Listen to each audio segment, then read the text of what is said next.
Okay, Tesla Model S sunroof leak. So what happened yesterday, or actually earlier today, is I had a puddle accumulate right here during a heavy rain with my panoramic sunroof closed. I've been trying to figure out what the problem is. Oh, there's also moisture up here on the A-pillar. But yeah, it was at least an inch of water here. So I suspect it's the sunroof drain. So if you look over here, I poured some water into this gap. Let me see if I can zoom. There it is. Okay, see how the water's sitting there? That's not supposed to happen.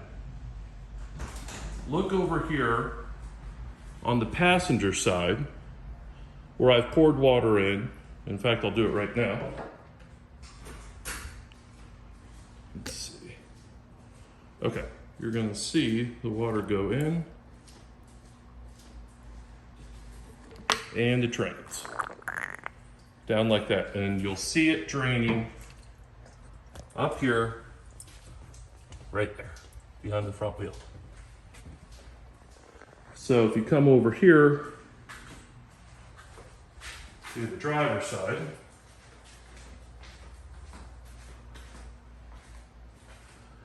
you'll see the water is puddled. Sorry, there it is.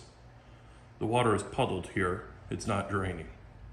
So you have a drain point here and a drain point right there in the corner.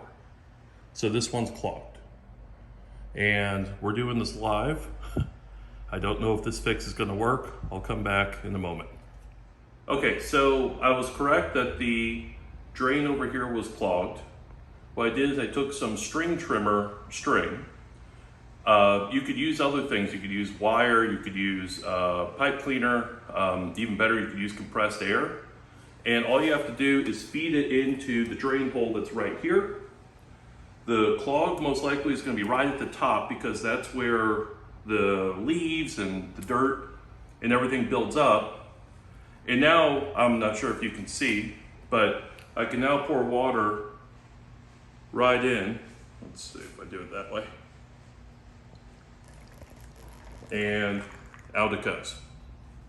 And I can hear it draining behind the front driver's side wheel.